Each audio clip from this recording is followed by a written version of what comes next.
जब रावण का वध हो गया और माता सीता को वापस अयोध्या लाया गया तो उनका अग्नि परीक्षा द्वारा शुद्धिकरण हुआ।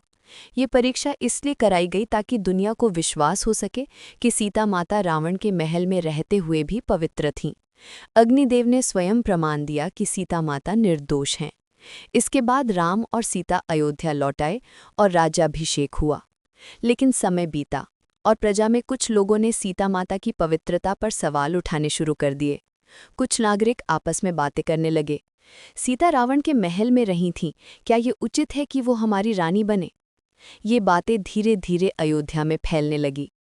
भगवान राम को जब ये समाचार मिला तो उनके सामने कठिन प्रश्न खड़ा हुआ। एक तरफ उनकी प्रिय पत्नी सीता थी, जिन्हें वो अपने प्राणों से भी ज्यादा प्रेम करते थे। दूसरी तरफ थी राजधर्म और प्रजा की मर्यादा। राम जानते थे कि अगर राजा पर ही उंगली उठेगी तो पूरी प्रजा का विश्वास डगमगा जाएगा। राम के दिल में भीषण द्वंद्व हुआ। वे जानते थे कि सीता माता पूरी तरह पवित्र और निर्दोष हैं, लेकिन एक राजा के रूप में उन्हें अपने व्यक्तिगत सुख से ज्यादा प्रजा की भावनाओं का ध्यान रखना था। इसी कारण उन्होंने बेहद दर्दनाक निर्णय लिया, सीता माता को वनवास भेजने का। राम ने ये आदेश सीधा सीता से नहीं कहा, बल्कि लक्ष्मण को भेजा। लक्ष्मण सीता को वन में छोड़ आए। उस समय सीता गर्भवती थी और उनके भीतर श्री राम के पुत्र पल रहे थे।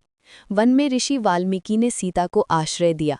वहीं उनके गर्भ से लव और कुश का जन्म हुआ, जिन्होंने बाद में रामकथा को गाया और दुनिया को अपने माता पिता की कहानी सुनाई। राम ने ये निर्णय अपनी निजी इच्छा से नहीं लिया था, वे स्वयं टूट चुके थे, लेकिन वे राजधर्म निभाने के लिए मजबूर हुए। इसीलिए उन्हें मर्यादा पुरुषोत्तम कहा